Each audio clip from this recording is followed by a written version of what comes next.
sir skill আৰু ডিগ্ৰীৰ যিটো কনফ্লিক্ট এতিয়া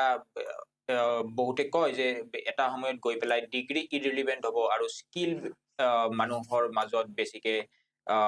হেৰি হ'ব প্ৰয়োজনীয়তা থকা এটা বিষয় হৈ পৰিব এইটোক লৈ আপোনাৰ অনুভৱটো নহয় এতিয়া কথাটো হ'ল যে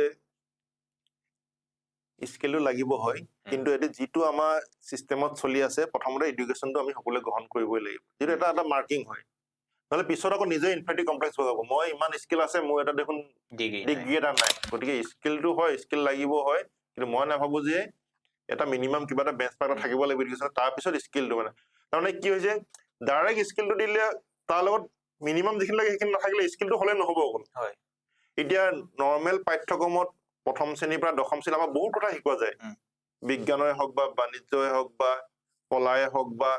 সকলো শাখাই কিছুমান সম্যক ধৰণৰ সকলো থাকিবই লাগিব অকল স্পেচিফিক স্কিল হলে নহব ইলেক্ট্ৰিচিয়ান হৈছে কেনে মানুহক কেনেকে ব্যৱহাৰ কৰিব লাগে কেলকুলেশ্যন কেনেকে সেইটো যদি নাজানে অকল তেওঁতো ইলেক্ট্ৰিচিয়ানটো হলে নহব কোন পৰিভৰ কি কথা ক'ব লাগিব গতিকে মিনিমাম কথাটো জানিব লাগিব